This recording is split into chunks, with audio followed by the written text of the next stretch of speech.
Takeaway Chinese, where you can take some Chinese away and experience progress day by day. Takeaway Chinese, we will promise you a difference.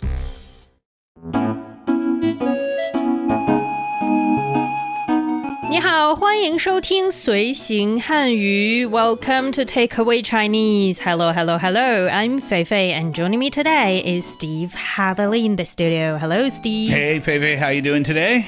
Great. Another very exciting topics for us. Movies. Yes, I'm always happy to talk film. Yeah, and also when it comes to language learning, I think movies, TV shows, any dramas, operas, they're very helpful when it comes to language learning. Not only it teaches you about the cultures itself, but also, when it comes to expressions, what you learned on books can be very different. There's a whole list of things that you can learn if you're going to study a language through a TV show or a drama or what have you. If they have subtitles, I think it's just perfect. Because oftentimes scripts are written in ways in which people actually talk, right? Depending on the show that you're watching, of course. But you can learn the words, you can learn the grammar structures, of course. The benefit is that you can press pause and go back. You can practice your listening skills there. You can practice your speaking skills just by repeating. But you also get to watch facial expressions and body language and things like that. So you get to know a little bit about that cultural aspect of the language too. That is true, especially when it comes to facial expressions, body languages, and also when it comes to smiling. It can be also very tricky as well because smiling can mean different things. I remember when I was in Australia trying to communicate, I worked as a sort of customer service. I tried to communicate with a very angry customer. And I try to smile a little bit. I'm thinking I'm acting friendly. But that lady was like, do you think that's funny? Yeah, right. Well, in that context, yes, in Western communication culture, it probably seemed like you were mocking her somehow. Yeah, but in the Chinese scenario, if I talk to a very angry customer with a straight face, that means very rude. Oh, really? Like you're not trying to help me. Oh, see, now this is the really important information that you can get from watching a movie. Now, again, it depends on the show. It depends on the movie. If you're strictly watching Chinese historical films, well, then you're probably going to speak like a Chinese historical figure. That's true. Before the show, we actually asked a lot of our listeners which Chinese film they love the most. And on Facebook, a lot of our comments we get are actually based on ancient Chinese settings. For example, the very famous Crouching Tiger and Hidden Dragon. I watched that one. And do you know the Chinese name of that movie, though? It's actually a very famous Chinese idiom as well. 卧虎藏龙. 卧虎藏龙. Yeah, literally meaning crouching tiger and hidden dragon. So what does that mean then? It means like very important figures or skills of a person were sort of hidden from their appearances. Or there were a very important figure living, for example, a very legendary figure living deep in the mountains.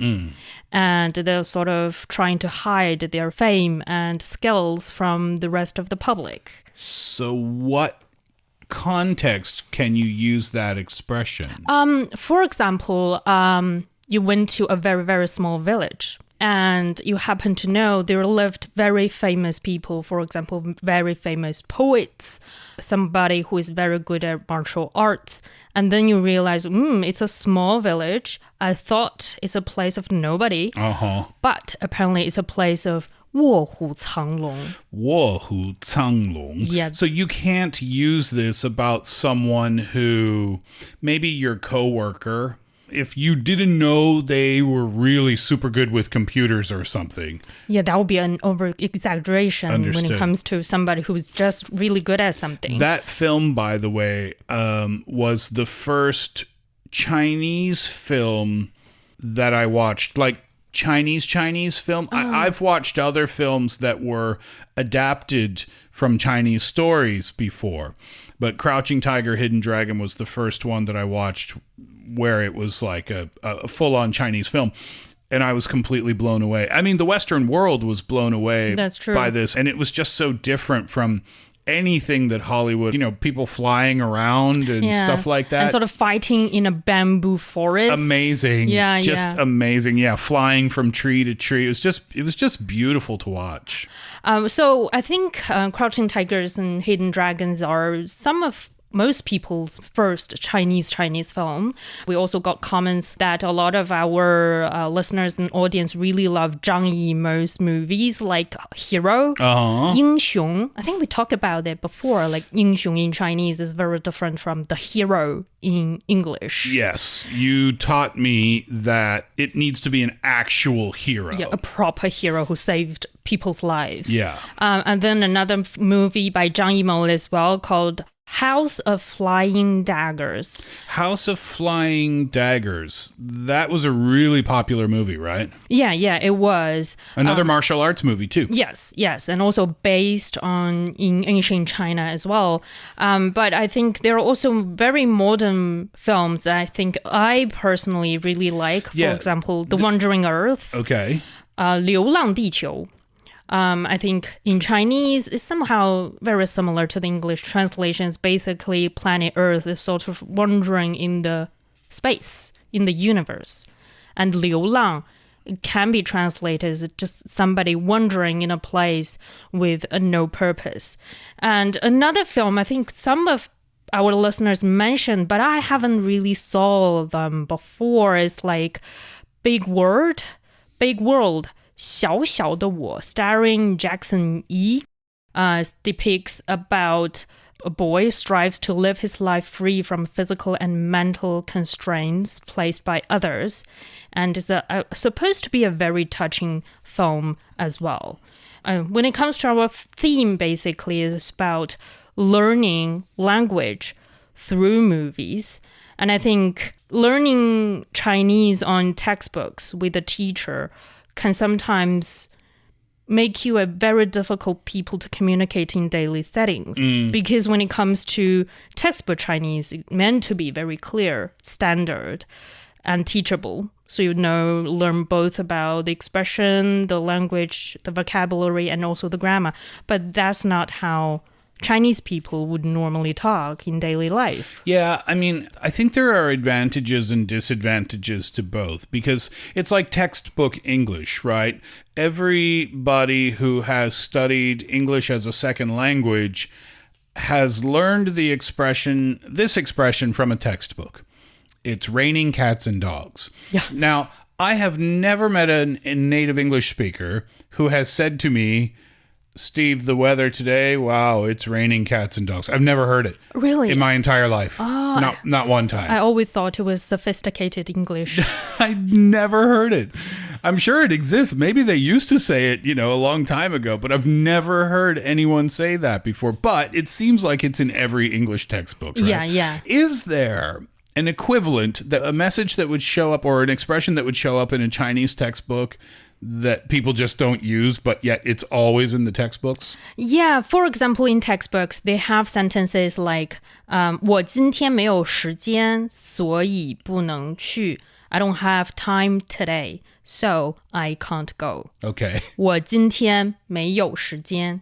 I today don't have time. 所以 so 不能去. I can't go. What's the problem with that one? It's a very, very long sentence. Oh. So it has a lot of details like today. Yeah. Indicating time. But, in daily communication, we don't need to talk about today. Yeah. 今天, because we all know it's today. Right. So it's redundant. Yeah. And also when it comes to conjunction words like 所以, so, we also don't normally use that in daily communication. So for daily communication, if I want to express the same meaning as I don't have time today, so I can't go, I might say 我没空.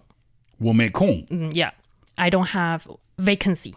So because 我没空, you're saying I don't have vacancy. So it's implied that you can't go. Yes. And then I say 不去了. 不去了. Yeah, there's no I, 我 in the sentence. There's no 所以, so in the sentence as well. I just say 不去了. 不去了 I don't go.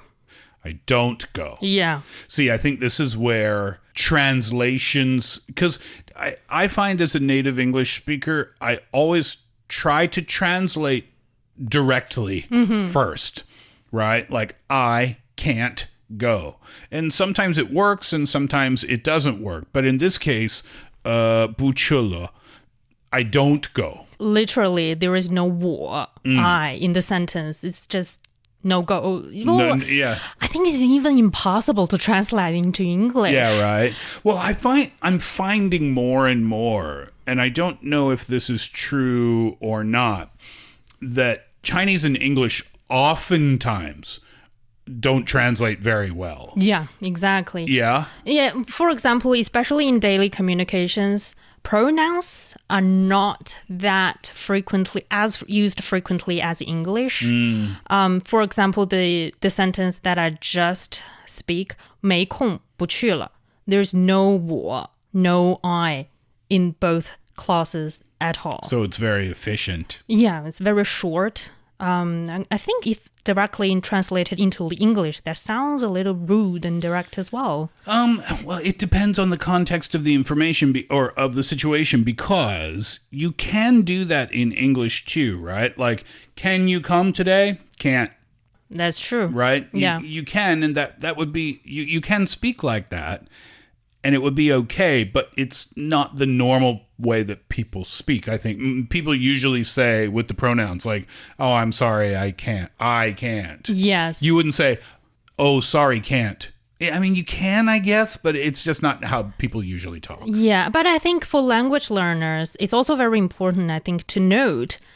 It's also very important to speak in full sentences, especially when you are just started to learn this language, yeah. because that's how you know the grammar, the expression, so on and so forth. Yeah, I totally agree with that. When I was learning Korean, I went to a university language school, and it was all textbook learning, and it was all very formal. And Korean has different ways of talking, right? You can, depending on who you're speaking to. And we always learned in the very formal way.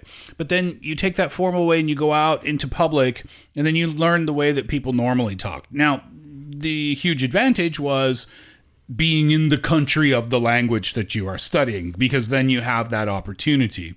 When you don't have that opportunity, you're not in the country where the language is being used, then a great option is to use film or some type of show, because you're still getting how people would act. Again, depending on the movie you're watching or whatever, but you still get how people would act in that situation. Yeah, and when it comes to the themes of movies, I guess there can also be a cultural element to it, like the stories that, for example, Chinese movies like to tap on versus a movie produced in Hollywood. For example? I think Hollywood movies really like individual hero stories. Like there is one guy that John Wick. Only him. Who is John Wick? It's a movie. It's a movie series. Oh. John Wick 1, John Wick 2. So the story of John Wick is these bad guys killed John Wick's dog, and he will get revenge. And they somehow, it's Keanu Reeves, if you know who that is. And they somehow made, I think, 4 movies out of that whole series. It's like a super action. My point is that, yeah, he's like the main, hero. Also, Indiana Jones. Indiana Jones. Mission Impossible, Tom Cruise. Harry Potter. Harry Potter as well. Harry Potter. But for Chinese films, I don't think we'd like to... Yeah, we do have individual heroes as well. But that hero, sometimes we would like to put it into a bigger universe. Or, for example, mentioning about his background, his larger network of families, or the societies he's living in, or the history background. And so that you also get that sense of living in a collective group That's how was the making of this person. I think Naja can be one of the examples. Really? Because Naja, the movie is about him. Yeah, it's about him, but also it's about his family. Oh. It's also about his relationship with his father, with his mother, and also his learning experiences. Him with his teacher or his master, his 师傅, is also part of the storyline. And you can see how Naja becomes Naja. And then you can see how that very famous sentence of I'm the one who's deciding my own destiny is from his family background. So it's not so much about the character, like the personal growth story of the main character. It's about the bigger picture. Yes, it's about the bigger picture. And it's also something, I think, small differences between Chinese films and films from Hollywood. But the reason we're talking about films today is basically about we are having the International Film Festival in China, and a lot of films will be broadcasted and recasted in the show. And I think it will also be very interesting for us to talk about some film festival related Chinese terms. For example, how to say the film festival. Tell me. 电影节. 电影节. Yeah. 电影 film. 电影. Yeah. And then 节 festival. Any festival. Any festival is 节. Yeah. For 端午节, the Dragon Boat Festival. 节. 元宵节, the Lantern Festival. Also 节. So 节 is festival. 电影节. That's film festival. And when it comes to 电影节 film festival, they have a lot of special screenings of famous movies. I think this year they will showcase 100 movies from around the world. Wow. And Marilyn Monroe's movie will be part of it. It's called 展映. 展映. Yes, it's showcasing or special screening. 展映. And also we will have 首映. 首映. A lot of film will premiere during the film festival as well. That's 首映. 首映 means premiere. Premiere, because 首 meaning for the first time or head, and 映 meaning basically screening or showcasing. So 首映, anything with 首 in the beginning would meaning for the first time or for the first. 首. And also when it comes to shortlist films, we call them 入围. One more time. 入围. This one can be tricky because it's not very equivalent to the English word. In English, we call them shortlist, right?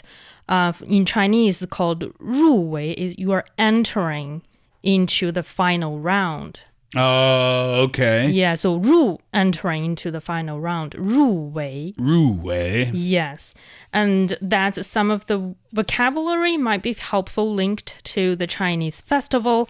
And when it comes to I think also when it comes to Beijing International Film Festival that we just had in the city of Beijing, and also Shanghai International Film Festival as well, it's not just about film, isn't it? There are also other activities that we can do. Yeah. And Shanghai itself has so much history in terms of film in China, right? Over 100 years now. Yeah. And it was kind of the place to be in China for movies for a very long time. So it makes sense that with the festival, and that's true for other festivals too, that there's just a lot of other things happening for the people who are visiting. You know, for example, they have ticket stub economy. That meaning you can use the ticket stubs from the film you watched during the festival to having access to discounts in shopping malls or in coffee shops, or participate in some other festival like a coffee festival as well. Bring your ticket stub and get 15% off this restaurant bill or something like that. Yeah, and when it comes to ticket stub, there is a Chinese expression that's very linked to this idea. It's called 票根. 票根. Ticket is 票, and the stub is 根. 票根 is ticket stub. 票根. Yes. Oh, that's very good, Steve. 票根. Oh, it's not called ticket stub economy, though. Yeah, it is. Oh, it's in literally? Chinese, it's 票根经济. 票根经济. Yeah, meaning the consumption that you can do using ticket stubs. Like getting discounts or enjoying free parking or buying shopping with it, so on and so forth. I remember last year when we were talking about the Shanghai Film Festival, they were talking about how you could tour around Shanghai, and there were organized activities for film lovers. And I forget whether it was to filming locations, like scenes from films that had been shot at different parts of the city, where you could tour around and see those things. But there's lots of stuff. It might not be exactly that, but there's lots of stuff organized where you get a chance to see Shanghai through the film lens, if you will, as opposed to just like going to Shanghai, going to theaters and watching movies. Yeah, and also it's not only Shanghai, but across China, people are traveling for the very purpose of they saw this place being filmed in a movie. For example, very recently, we have this movie called Dear You that is basically filmed in Guangdong in Chaoshan area, and Shantou is now becoming one of the hotspots for tourism. That's the movie about the Chow Pi. Yes, the Chow Pi. And it's a very unique culture item, though, in China, right? Especially in the southern part of China. Yeah, because in the southern part, especially in Guangdong, we have a lot of people traveling overseas, and they become Huaqiao. Huaqiao meaning overseas Chinese. And that's the Qiao Pi coming from. And that's meaning I think there are letters, no more than letters. Yeah, it was basically the job somehow of people to be the go-between between the overseas family members and then the family members that were here in China. There are people writing letters for them. And also I think people can also slip in some money into those letters. Or just messages, like important messages, like please tell my family this thing happened here. It was a really important position, actually. But I was surprised to learn that Chow Pi is something that not all Chinese people know about because it didn't really exist that much in the northern part of the country. Yeah, because we don't have a lot of people traveling overseas in the past, simply because, for example, where I come from, we are not a portal city. It's not very easy to traveling overseas. But I still find that to be a little bit surprising, though, because if we go back far enough in history, like even now, you can get between Beijing and Tianjin in 25 minutes on the train, right? But a few hundred years ago, that would have been... I think a whole day trip. Oh, would it be that fast? Yeah, I think from Beijing to Tianjin. I should have used a different example. Harbin. Harbin? You can fly to Harbin in a few hours now. Yeah. But a long time ago, Beijing to Harbin would be... exile. That means in exile. Literally, in ancient Chinese, they're talking about some, for instance, they were found them guilty of something. Oh, they were exiled to Harbin. They were exiled to regions surrounding Harbin. Oh, I did not know that. And it's become a very famous expression, I think, online for some a couple of months ago called Liu Fang. Liu Fang. Liu Fang Ninggu Ta. And Ninggu Ta is a place close to Harbin in Heilongjiang in that region. So what does Liu Fang Ninggu Ta? Ninggu Ta is a place. Oh, okay. So Liu Fang meaning put him to exile. Oh. And I chose two terrible examples. But what I'm trying to say is that even in the northern part of the country, for work purposes, families could have been very far away from each other because you wouldn't have high-speed rail or cars or anything. So getting from one place in the northern part to another place in the northern part a long time ago still would have taken days and days and days, if not weeks. So therefore, I'm surprised that the Chow Pi didn't exist back then. That's my point. Okay. So I think that's the reason is because... even though in northern part of China it's far, it's not impossible. But for a lot of Chinese going overseas, it may be. It's just not possible. It's not possible to coming back. I remember I visited one Chinese museum in Melbourne, Australia, a few years ago. It's about how those people getting on a ship and sail all the way to Melbourne. And that took them half a year. And that's a one-way destination. There's no way turning back. And that may be one of the reasons why the movie Dear You becomes so sentimental to a lot of people, is because you saw your husband going overseas, knowing you would never see him again. Yeah, it's very little chance to see him again. But that lady in that movie still decided to stick and wait around for him for some period of time. And that's, I guess, how one of the sentimental point of that storyline, and got people really teared up. I heard that is an incredibly sad movie. That will make me not watch that film. If I watch a movie and beforehand people tell me you're going to cry a lot, I won't watch it. Me too. Really? I would choose when I can watch them at home. Alone? Have you seen Love Letter? Love Letter, I don't remember. I bet I haven't cried so hard. Hollywood movie about I don't want to give it. I was going to say I don't want to spoil it, but it's been out for a long time. It's about this, husband and his wife, and she has trouble remembering things. Anyway, the story goes from there. And people said, "Oh, you're going to cry a lot," and I said, "No, I'm not. I don't really cry at movies." I was like a child with tissues just bawling. And after that, I made a decision. I don't think I can do super sad movies anymore. So it might take me a while to watch Dear You. And also, but, the movie that got me teared up in cinemas, and I'm willing to do that, is for movies like, have you seen Wandering Earth 2? So it's basically about how humanity is trying to save the planet and save the whole of humanity. Is that a documentary? No, it's a sci-fi movie, The Wandering Earth. Oh, I don't know. 流浪地球. And there is one line, it's about a group of pilots. They are the ones who needs to take on missions. It's also a one-way destination. It's a fatal mission.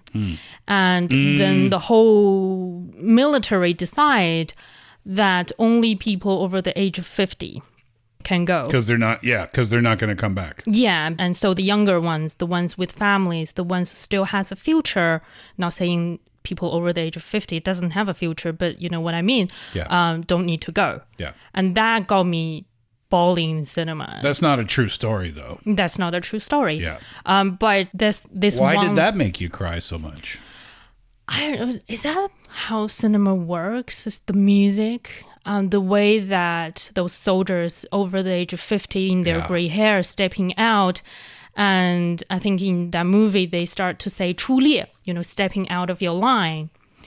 It's really got me, sentimental and emotional about this moment. One more time on that one. 出列. 出列. What does that mean? It's stepping outside of your line. It's a term used in military settings. And 出列. 出列. Yeah, stepping out. I'm not sure if that's how they express that in English. Okay. Stepping out meaning like you're going somewhere and you're not coming back? No, just meaning you stepping out from your line. Oh, like literally? Yeah. 列队 is a line. Okay. Yeah, it's a formation. So 出列 meaning stepping out of your formation. So that line, even though it doesn't sound like a very emotional line, hit me really hard during that storyline.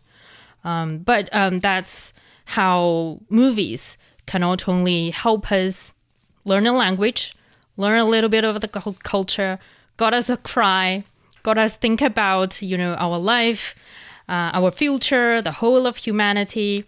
And so from here, I also recommend you guys to watch films like The Wandering Earth. Have you been to a film festival before, by the way? I've been to the Beijing Film Festival. Yeah? Yeah. I've done a show at a film festival before. So I've been at a film festival, but I've not been to a film festival. Meaning I was there to work for half a day and then I left. You were a staff member. No, but not of the festival. No, I was there to do a radio show.